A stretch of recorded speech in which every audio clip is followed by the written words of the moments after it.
रामायण महाभारत सबके घर में होगी, बांध के रखा होगा।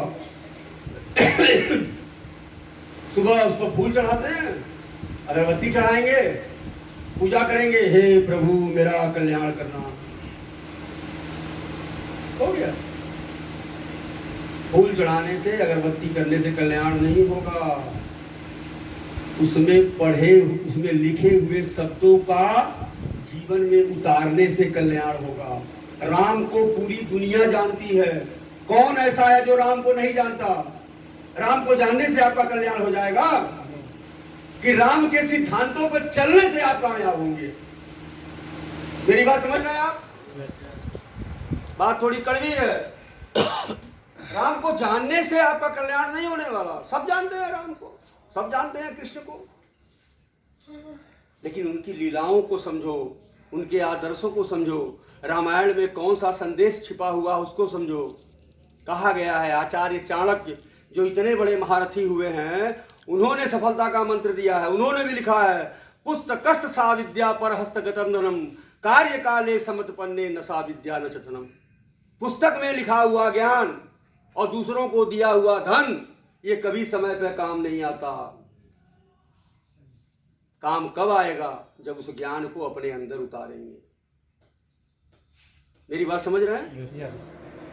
जैसे जैसे ज्ञान को आप उतारते जाएंगे, वैसे वैसे आप अपडेट होते जाएंगे, और जैसे जैसे आप अपडेट होते जाएंगे, वैसे दुनिया आपके पीछे चलना शुरू हो जाएगी।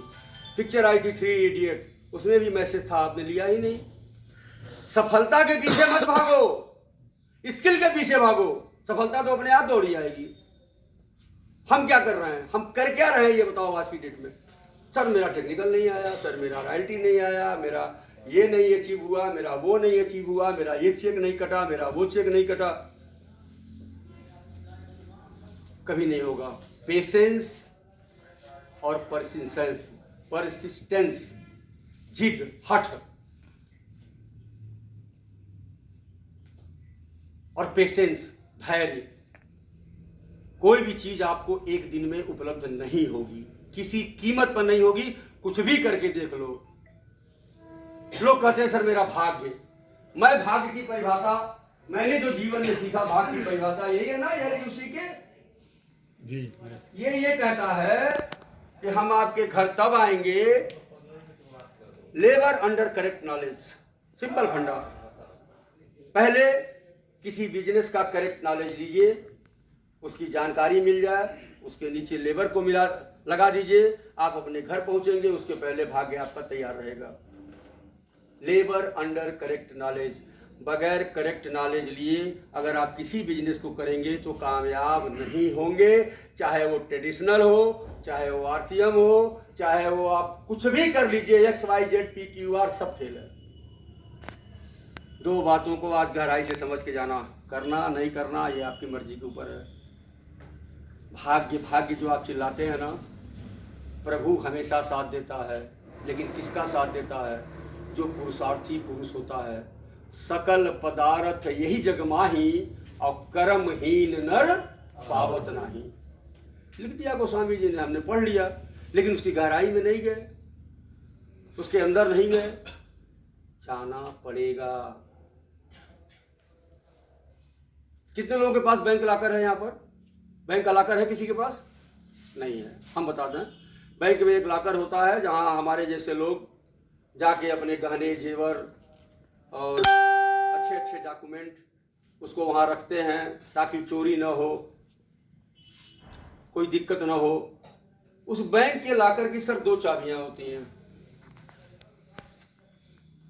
एक चाबी कस्टमर के पास होती है, एक चाबी बैंक मैनेजर के पास होती है। अगर बैंक मैनेजर पूरा दिन अपनी चाबी घुमाए, लाकर नहीं खुलेगा। कस्टमर पूरा दिन चाबी घुमाए, लाकर नहीं खुलेगा। लाकर तभी खुलेगा जब दोनों चाबियां एक साथ लगेंगी, तभी खुलेगा। अब देखो भाग्य का खेल।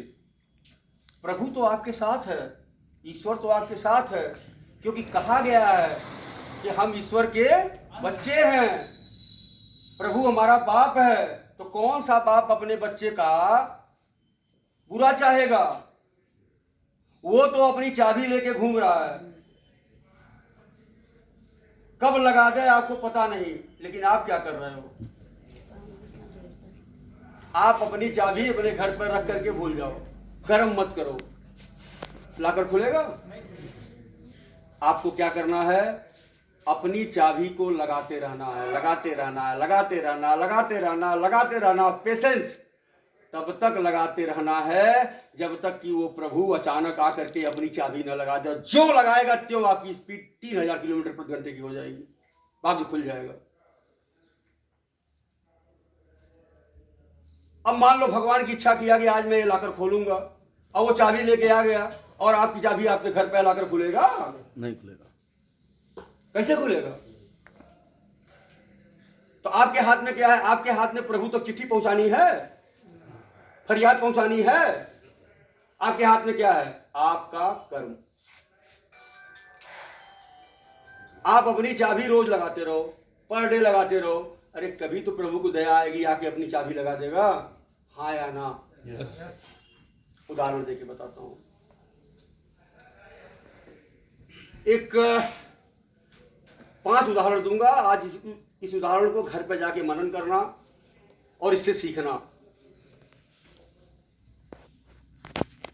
एक व्यक्ति थे कोलोनेल सैंडल। कोलोनेल सैंडल 61 साल की उम्र में 61 साल की उम्र में इन्होंने एक फार्मूले का इजाद किया, एक रेसिपी बनाई खाना की। उस रेसिपी को लेकर के ये जितने भी रेस्टोरेंट के पास जाते, 5 स्टार, 3 स्टार, 4 स्टार, सारे लोग यही बोलते कि ये रेसिपी बेकार है, इसे कोई नहीं खाएगा। लेकिन कोलोनेल सैंडल्स को ये विश्वास था कि एक दिन ये दुनिया मेरी रेसिपी लाइन लगा के खाएगी। एक दिन मेरी रेसिपी दुनिया लाइन लगा के खाएगी। Can you imagine? आप सोच सकते हो? 1009 बार उन्होंने अपनी किताब में लिखा, पढ़ लेना। 1009 times he has been rejected by all hotels। 1009 बार। आपको तो कोई 5 बार मना कर देता तो आप कहते हो वह बेकार है, हटो। किसी ने समाज में बोल दिया बेकार है, हटो। इस व्यक्ति को सोचो, इमेजिन करो, 1009 बार। इसका आत्मविश्वास इतना प्रबल था, इन्होंने अपनी बायोग्राफी में लिखा है कि हमको ये विश्वास था कि एक दिन हमारी रेसिपी पूरी दुनिया लाइन लगाकर खाएगी। और ये लोगों को बताते, लोग रिजेक्ट करते, नहीं नहीं नहीं नहीं नहीं नहीं। सुनते सुनते ये अपनी चाबी लगाते रहे, लगाते रहे, लगाते रहे, लगाते रहे। अचानक विस्फोट हुआ। एक छोटे से रेस्टोरेंट के मालिक ने उनकी रेसिपी को ले लिया और यहां से जन्म हुआ KFC का। KFC, यहां से जन्म हुआ KFC का। आज अगर आप इमेजिन करोगे, मैं आपको बताऊं तो आपको विश्वास नहीं होगा। 1992 में जब कोलोनेल सैंडल्स की निमोनिया से मृत्यु हुई, 1992 में जब ये दुनिया से विदा हुए, उस समय 48 देशों में 6000 KFC के आउटलेट खुल चुके थे। और आज 2023 में 150 देशों में 25,000 आउटलेट खुल चुके हैं।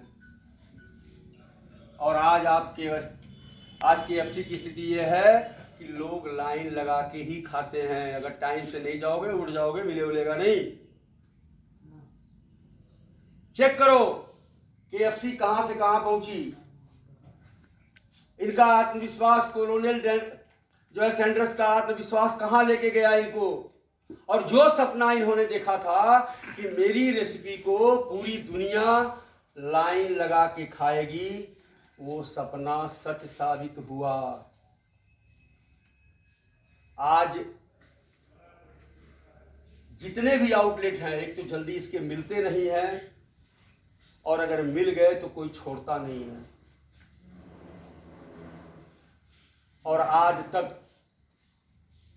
तक कॉलोनियल सैंडर्स मर गए, लेकिन आज तक उनकी रेसिपी क्या है ये कोई नहीं जानता है, केवल उनके पूर्वज जानते हैं।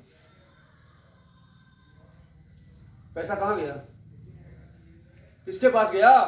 उनके पास। तो छोड़, बैठ जाओ सुधांशु, बैठ जाओ। तो चीजें वही हैं, अगर आपका पेशेंस लूज है तो आप जीवन में कुछ भी नहीं कर सकते। पेशेंस अगर आपका सही है तो आपको चीजें मिलेंगी। टाइम टेकिंग हो सकता है। मुगले आजम जब फिल्म बन रही थी, केयासी बना रहे थे, मैंने उनकी जीवनी पढ़ी है। 16 साल लग गया उनको। 16 ईयर में मुगले आजम बन के तैयार हुई थी। और के आसिफ का खेत बाड़ी घर द्वार सब गिरवी हो गया था। लेकिन जब मुगले आजम पर्दे पे आई ना, तो उसने हिंदुस्तान में तहलका मचा दिया। आज भी कोई पैदा नहीं हुआ कि मुगले आजम बना दे। आज भी मुगले आजम है। ब्लैक एंड व्हाइट से कलर हो गई, कलर में भी मारा मारी है। राइट्स उसके बहुत महंगे बिके, देर में तैयार हुई, इसलिए ऐसा हुआ। जेके रोलिंग का कभी नाम सुनना, आपके आंखों से आंसू गिर जाएंगे अगर उसकी स्टोरी आपने पढ़ी तो। एक 25 साल की लेडी जिसके माँ बाप सब मर गए, पुर्तगाल जाके उसने शादी किया। 13 महीने उसकी शादी चली। एक जेसिका नाम की उसकी लड़की पैदा हुई। उसके पति ने उसको डाइवोर्स दे दिया। जब उसकी शादी हुई तो वो हैरी पॉटर किताब लिख रही थी। मुश्किल से पहला चैप्टर लिखा गया था। शादी के बाद आई, छोटी बच्ची लेकर के, हैंड टू माउथ थी, खाने के पैसे नहीं थे उसके पास। उसने लिखा है अपनी आत्मकथा में, कभी पढ़िए। धीरू भाई की कहानी पढ़िए, किसी की पढ़िए, करसन भाई पटेल की पढ़िए, पता चल जाएगा आपको। उसने लिखा कि मैं बच्ची को लेकर के और हैरी पॉटर लिखती थी, और हैरी पॉटर में 90,000 वर्ड हैं, 90,000। उसके पास फोटोकॉपी कराने के पैसे नहीं थे। आप तो रोना रोते हो, मैं बताता हूं, उसके पास फोटोकॉपी कराने के पैसे नहीं थे। तो उसने क्या किया, 90,000 वर्ड को 12 बार लिखा, 12 टाइम्स उसने अपनी आत्मकथा में लिखा है। और 12 बार लिखने के बाद उसने 12 जो प्रिंटर्स थे उनको भेजा, और 12 प्रिंटर ने उस कहानी को रिजेक्ट कर दिया। कोई उस कहानी को लेने को तैयार नहीं था। बहुत संघर्ष किया हैरी पॉटर ने, बहुत संघर्ष किया। एक दिन उस ईश्वर ने अपनी चाबी लगाई। एक छोटा सा प्रिंटिंग प्रेस का मालिक उसकी कहानी को लेकर के अपने घर पढ़ने गया, और पढ़ा भी नहीं। उसने बोला ठीक है घर पर पढ़ देंगे। अपनी टेबल पर रख दिया। उसकी 8 साल की बच्ची ने उस कहानी को पढ़ा, और उस कहानी से वो इतनी प्रभावित हुई कि उसने अपने पापा से कहा, उसने उस कहानी से अपने आप को जोड़ लिया। यहाँ से जन्म हुआ हैरी पॉटर का।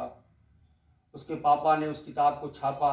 आज लगभग 50 करोड़ प्रतियां हैरी पॉटर की बिक चुकी हैं। विश्व के बहुत अच्छे अच्छे अवार्ड जेके रोलिंग को मिल चुके हैं, और हैरी पॉटर पर फिल्म भी बन चुकी है जिसने पूरे विश्व में तहलका मचा रखा है। हाँ या ना? कैसे मिला? फोटो कॉपी कराने वाले, अरे हमको तो भगवान ने उससे अच्छा बनाया है। बनाया है या नहीं बनाया है? बनाया। जब भी किसी एक्स्ट्रा, अभी मैं कल कुछ दिन पहले रवि मोदी जी की कहानी पढ़ रहा था, जो मान्यवर के मालिक हैं आज की डेट में। 140 स्क्वायर फीट में कलकत्ता में उनके पिताजी की जीन्स और शर्ट की दुकान थी, सिंपल। 13 साल की उम्र, रवि मोदी अपने पिता के साथ दुकान पर जाया करते थे। उनके दिमाग में नया नया आइडिया जन्म लेता था। एक दिन उन्होंने अपने पिताजी से कहा, पिताजी हम लोग जीन्स बेचते हैं, शर्ट बेचते हैं, क्यों ना कुछ नया किया जाए। हम लोग कुर्ता पैजामा भी रखे हैं। उनके पिताजी ने कहा बेटा कुर्ता पैजामा नहीं चलता, दुनिया कोई नहीं पूछती, छोड़ो इसको, बेकार की चीज़ है, इसे हम लोग बोलते हैं। लेकिन उनके दिमाग में कीड़ा कुलबुला रहा था। उन्होंने कहा नहीं मैं करूँगा। पिताजी को कई बार समझाया, पिताजी नहीं माने। फिर एक दिन उनके पिताजी कहीं बाहर गए 10 दिन के लिए। इन्होंने 1 लाख रुपए का स्टॉक मंगा लिया कुर्ते पैजामे का, 80% स्टॉक बेच भी दिया। उनके पिताजी आए, फायर हो गए, मूर्ख हो तुम, ये क्या कर दिया, फलाना ढिमाका, दुनिया भर का। बोले पिताजी इतना बिक तो गया है। बोले नहीं नहीं नहीं नहीं, सब धंधे में हाथ मत डालो, फलाना ढिमाका। कोई बात नहीं, अपने पिताजी से पैसे मांगे, हमको दीजिए, मैं अलग व्यापार करूंगा। उनके पिताजी ने कहा मेरे पास नहीं। तो उनकी माताजी ने उनको मात्र 10,000 रुपया दिया और यहाँ से जन्म हुआ मान्यवर ब्रांड की। ये 10,000 रुपये से रवि मोदी ने बिजनेस स्टार्ट किया। कुर्ते का नई चीज लेके आए। हकीकत था कुर्ता पैजामा कौन पहनता था, लेकिन आज लोग पहन रहे हैं। आज शादी में, ब्याह में उनकी सोच थी और मान्यवर ब्रांड का जन्म हुआ। और आज जानते हैं इस 10,000 रुपये से चलने वाला व्यक्ति मात्र ज्यादा नहीं 7 ईयर के अंदर 30,000 करोड़ का मालिक है। आज लेके देखो ना फ्रेंचाइजी मान्यवर की, अभी मालूम हो जाएगा आपको मिलती है कि नहीं मिलती है, कितनी पूंजी लगानी पड़ेगी और कैसे कामयाब होंगे। You can't imagine. और सब ब्रांड जो है कपड़े के बच जाता है तो उसकी सेल लगाते हैं नहीं लगाते हैं, आ जाओ ले जाओ सस्ते दाम पर। मान्यवर क्या करता है, मान्यवर के कपड़े बचते नहीं है, 3% बचते हैं और उसको लेकर के वो आग लगा देता है, जला देता है। 75% की मार्जिन है मान्यवर में आज की डेट में। लेकिन सोच क्या है। अब देखो यहां से आपको रवि मोदी की कहानी इसलिए सुना रहा हूं कि आप सब लोग लीडर हो, यू सिट, आप अपने आप को रिलेट करो इससे। इतना बड़ा ब्रांड कैसे बना?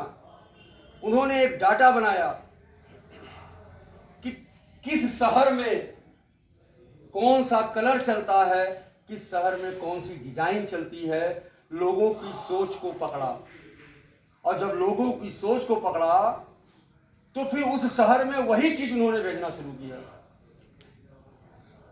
ऐसा नहीं है कि महाराजगंज के लोग जो है लाल पसंद नहीं करते, हमने उठा के यहाँ लाल भेज दिया तो लाल बिकेगा। डाटा बनाया उन्होंने। हम डाटा बनाते हैं क्या? हम तो बनाते ही नहीं। हम तो लेटर से लिस्ट नहीं लेते हैं। अरे दुनिया को मारो गोली यार, हमको हमारी अपनी लिस्ट नहीं मालूम है। अभी घर में शादी पड़ जाए, जनेऊ पड़ जाए तो अभी 500 लोगों को निमंत्रण कार्ड छपवा देंगे। लेकिन अगर पूछ दूं आपसे कि कितने लोगों को आप जानते हो, लिस्ट बनाओ, सर यही तो 4 लोग। तो शादी में 500 को जो मतलब वो कार्ड क्यों बांटते हो? मत बांटो ना, 2-4 लोगों को बांटो। हम कॉन्फिडेंस में ही नहीं है, हम अपने आप को नहीं समझ पा रहे हैं, हम जान नहीं पा रहे हैं कि हम क्या कर सकते हैं। कैसे होगा? कमल सरोज की कहानी सुनो, उसको पढ़ो। बस हम आपको सिर्फ कुछ गिनी चुनी चीजें बताना चाहते हैं। वो लेडी जो 60 रुपए महीने की नौकरी करती थी, आज जो 30,000 करोड़ की मालकिन है। ज्यादा लंबा समय नहीं है, 60 रुपए महीने की नौकरी करती थी, 2 रुपया रोज। उसको भी छोड़ दो। विवेक बिंद्रा जी को जानते हो? बहुत सुने होंगे, फेसबुक आते रहते हैं विवेक बिंद्रा जी। कभी कहानी पढ़े विवेक बिंद्रा जी की? लखनऊ में है, रवि जी के मोहल्ले के पास ही। बाप मर गया, माँ ने दूसरी शादी कर ली, इनको छोड़ दिया, नाना ने पाला, पढ़े, ट्यूशन पढ़ाते थे। ट्यूशन पढ़ा करके पैसा इकट्ठा करके धीरे धीरे धीरे धीरे धीरे धीरे आज 1 घंटे का 5 लाख लेते हैं। लेते नहीं लेते हैं? क्यों हुआ ये? कैसे हुआ? कुछ नहीं करना है। एक बार ताली बजा दिए, सब लोग सो रहे हैं।